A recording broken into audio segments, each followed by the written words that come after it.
Hello दोस्तों, कैसे हैं आप सब। आज हम इस वीडियो में आपके साथ डिस्कस करेंगे एक्सट्रूजन मोल्डिंग प्रोसेस के बारे में। एक्सट्रूजन का मतलब होता है कि किसी डाई के थ्रू मटेरियल का कॉन्टिन्यूस फ्लो। तो बात करते हैं कि इस प्रोसेसेस में कैसे कार्य होता है, इसके एडवांटेज क्या हैं, एप्लीकेशंस क्या हैं और डिसएडवांटेज क्या हैं। तो ये डायग्राम आपके सामने है। इस डायग्राम में कुछ मेन कंपोनेंट होते हैं। अगर आप देखें, एक मोटर लगी हुई है, मोटर के बाद एक गियर रिडक्शन बॉक्स है, उसके बाद थ्रस्ट बीयरिंग है और एक बैरल आपको नज़र आ रहा है जिसको हम सिलेंडर भी कह देते हैं। यहाँ पर एक हॉपर लगा है और बैरल के अगर आप अराउंड देखें, कुछ यहाँ पर थर्मोकपल्स और हीटर लगे हैं और ये बैरल की लाइनिंग है। और इस बैरल के अंदर अगर आप देखें, एक रोटेटिंग स्क्रू होता है और यहाँ पर हम देखें एक ब्रेकर प्लेट लगी है और साथ में यहाँ पर एक डाइस का इस्तेमाल किया गया है। तो ये इसके कुछ कंपोनेंट हैं।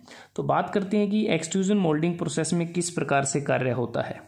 इसमें क्या करते हैं कि जो हॉपर हमारे पास होता है, इसमें हम मटेरियल को डालते हैं। मटेरियल क्या क्या हो सकता है? थर्मोप्लास्टिक मटेरियल होता है, जो विनाइल रेजिन्स हो सकता है, सेल्यूलोज डेरिवेटिव्स हो सकते हैं, नाइलॉन हो सकता है, पॉलीप्रोपाइलिन हो सकता है, पॉलीइथाइलिन हो सकता है। इसके अतिरिक्त और भी हो सकते हैं। तो इन मटेरियल्स में से आवश्यकता अनुसार जो मटेरियल हमें चाहिए उसको हम हॉपर में डाल देते हैं। हॉपर में जब उसको डालेंगे, या तो पाउडर फॉर्म होगी या फिर पैलेट्स फॉर्म हो सकती है, जो छोटी छोटी गोलियां हो सकती हैं, ग्रैनुलर फॉर्म हो सकती है उसकी। तो उसको यहाँ पर डाला जाता है। अगर हम बात करें, जो मटेरियल ग्रैनुलर फॉर्म में होता है उसके साथ कुछ एडिटिव्स को भी मिक्स करते हैं और सबसे पहले फीड हॉपर में उसको रखा जाता है। तो जहाँ से मटेरियल और एडिटिव्स के मिक्सचर को एक एक्सट्रूडिंग मशीन के सिलेंडर में फीड किया जाता है। ये पूरी जो मशीन है इसको हम एक्सट्रूडिंग मशीन इसको बोल देते हैं। ऐसी ही मशीन इंजेक्शन मोल्डिंग प्रोसेस में भी इस्तेमाल की जाती है। तो यहाँ पर जो फीड हॉपर है, इसका जो हॉपर पोर्शन है, इसके अराउंड कुछ सर्कुलेटिंग वाटर की भी मदद से इसको ठंडा कर लिया जाता है। ऐसा इसलिए करते हैं ताकि जो फीड की जो प्री मैच्योर सॉफ्टनिंग को अवॉइड किया जा सके और साथ में सप्लाई सिस्टम में किसी प्रकार की ब्लॉकेज से भी बचा जा सके।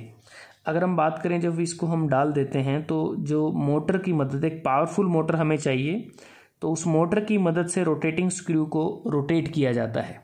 अब जो रोटेटिंग स्क्रू जब रोटेट करेगा, इसका काम होता है कि जो हॉपर से मटेरियल और एडिटिव्स आए हैं उनको अच्छी तरह से मिक्स करना और इस बैरल या सिलेंडर के थ्रू पूरा जो मिक्सचर है उसको यहाँ तक कैरी करना।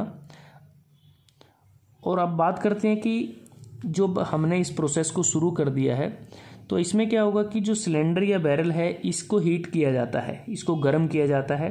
हीटिंग करने के लिए हीटिंग कोयल का इस्तेमाल किया जा सकता है, इलेक्ट्रिसिटी का प्रयोग कर सकते हैं, स्टीम या ऑयल की मदद ली जा सकती है सिलेंडर की लेंथ के अलोंग, ताकि हमें क्लोजली कंट्रोल टेम्परेचर जोन को हम सेट कर सकें।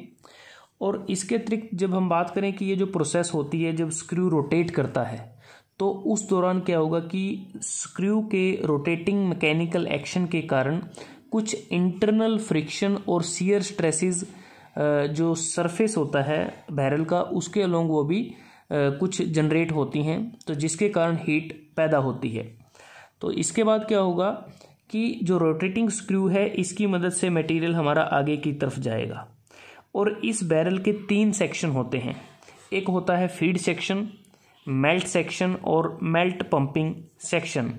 जो फीड सेक्शन होता है, तो इसमें क्या होता है कि जो मटेरियल हमारा हॉपर से आया है इसको हमें बैरल के सेंट्रल रीजन तक लेके जाना होता है फीड सेक्शन से, इस रोटेटिंग स्क्रू की मदद से। उसके बाद जो मेल्ट सेक्शन होता है, जिसे हम कंप्रेशन जोन या फिर ट्रांजिशन सेक्शन भी बोल देते हैं, इसमें क्या होता है कि जो स्क्रू कोर का जो डायमीटर होता है वो ग्रेजुअली बढ़ता है और स्क्रू पिच डिक्रीज होती है। तो प्लास्टिक सीरिंग के कारण हीट जनरेट होती है और जिससे यहाँ पर मेल्टिंग है जो शुरू हो जाती है। जो मेल्ट या जो पंपिंग सेक्शन है, इसमें एडिशनल सीरिंग होती है प्लास्टिक की और साथ में मेल्टिंग होती है और जो प्रेशर बिल्डअप होता है इस डाई की मदद से, उसके कारण। अगर हम बात करें, सबसे पहले जो हमने हॉपर में पाउडर फॉर्म में या फिर कह सकते हैं पैलेट्स की फॉर्म में मटेरियल को डाला था, तो धीरे धीरे जब आगे बढ़ेगा तो हीट के कारण वो मेल्ट होना शुरू हो जाएगा। जब वो लिक्विड स्टेट में आएगा तो ये जो डाइज हमारे पास है, इस डाइज के थ्रू उसको बाहर निकाला जाएगा और उसके बाद उसको एक्सट्रूड किया जाएगा। और ब्रेकर प्लेट की मदद अगर हम देखें, उसको कट किया जा सकता है आवश्यकता अनुसार। और ये जो लेंथ होती है हमारे सेक्शंस की, इसको हम मॉडिफाई कर सकते हैं, वो भी आवश्यकता के अनुसार।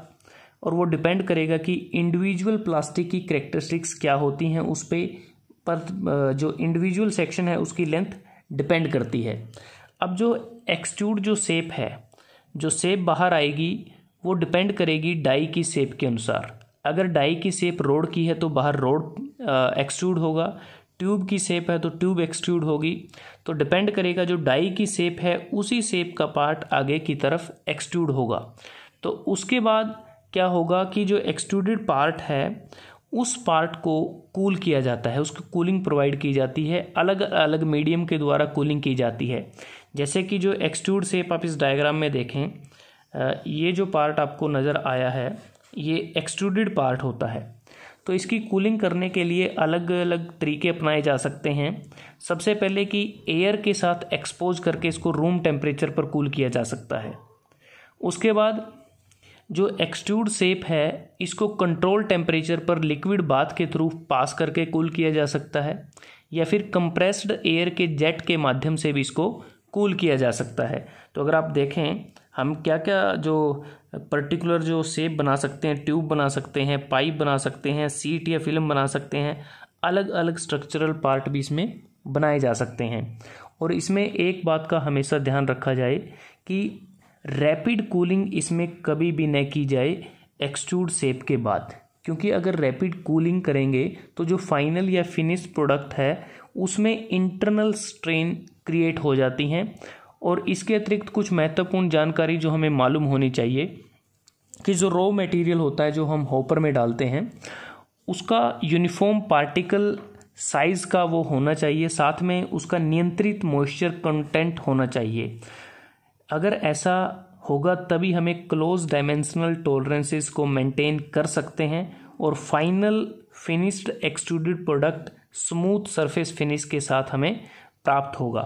तो इस तरह से इस पूरी प्रोसेस में वर्किंग होती है। और जो यहाँ पर हम थ्रस्ट बेरिंग का यूज़ करते हैं इसका काम होता है ताकि बैकअप प्रेशर को टेकअप किया जा सके, इसलिए इसका हम प्रयोग करते हैं। तो ये मशीन आप देख सकते हैं डायग्राम में, जो एक्सट्रूजन मोल्डिंग मशीन होती है वो इस प्रकार की होती है, मोटर लगा है, ऊपर लगा है, उसके बाद ये पूरा बैरल लगा होता है, इस तरह से आप देख सकते हैं। अगर हम बात करें इस प्रोसेस की एडवांटेज क्या होते हैं, एडवांटेज इसका अगर इंजेक्शन मोल्डिंग मशीन के साथ इसका कंपेयर करें प्रोसेस के साथ, उसके कंपैरिजन में इसकी इनिशियल कॉस्ट कम होती है। एक कॉन्टिन्यूस प्रोडक्शन प्रोसेस है, हाई यूनी एक्सियल स्ट्रेंथ इसमें हमें मिल जाती है, डायमेंशनल कंट्रोल बढ़िया होता है, कॉम्प्लेक्स और इंट्रिकेट शेप इसमें बनाई जा सकती हैं और प्रोडक्शन रेट भी इसका ज़्यादा होता है। लेकिन इससे जो प्रोडक्ट हम बनाते हैं उसको हमें अलग से फिर उस पर कुछ वर्क करने की ज़रूरत होती है, थोड़ा फिनिशिंग अलग देने की ज़रूरत होती है। अगर हम बात करें डिसएडवांटेज की, डिसएडवांटेज जैसे आपके साथ डिस्कस किया था कि रैपिड कूलिंग अगर की गई एक्सट्रूडेड पार्ट की तो उसमें कुछ इंटरनल स्ट्रेन है वो जनरेट हो जाते हैं। अगर हम बात करें मेटल कास्टिंग में कूलिंग के दौरान मोल्डेड पार्ट श्रिंक हो जाते हैं, लेकिन यहाँ प्लास्टिक का थर्मल एक्सपेंशन कोफिशिएंट मेटल के मुकाबले ज़्यादा होता है। उसके बाद इसकी एप्लीकेशंस क्या हैं, एप्लीकेशन लॉन्ग ट्यूब बनाई जा सकती हैं, पाइप बना सकते हैं, बार बना सकते हैं, स्टील या प्लेट इत्यादि को इसमें बनाया जा सकता है। अगर आप इस डायग्राम को देखें यहाँ पर ये गैस ट्यूब बनाई गई हैं, कुछ प्लास्टिक स्ट्रॉ बनाए गए हैं ड्रिंकिंग वाटर या ड्रिंकिंग कोल्ड ड्रिंक के लिए। उसकी अगर आप देखें कुछ प्लास्टिक थिन सीट इसमें बनाई गई हैं। तो ये बहुत सारे प्रोडक्ट हैं जो प्लास्टिक के इसमें बनाए जा सकते हैं। तो दोस्तों आज हमने आपके साथ इस वीडियो में डिस्कस किया एक्सट्रूजन मोल्डिंग प्रोसेस के बारे में, इसमें वर्किंग प्रोसेस क्या रहती है और इसमें क्या क्या कंपोनेंट्स होते हैं, इसके एडवांटेज क्या हैं, डिसएडवांटेज क्या हैं और एप्लीकेशंस क्या हैं। अगर वीडियो आपको अच्छा लगा आप इसको लाइक कर सकते हैं, शेयर कर सकते हैं अपने दोस्तों के साथ, स्टूडेंट्स के साथ, और चैनल्स को सब्सक्राइब करना ना भूलें। जल्दी हाजिर होते हैं एक नए वीडियो के साथ। तब तक के लिए धन्यवाद। आपका दिन शुभ रहे।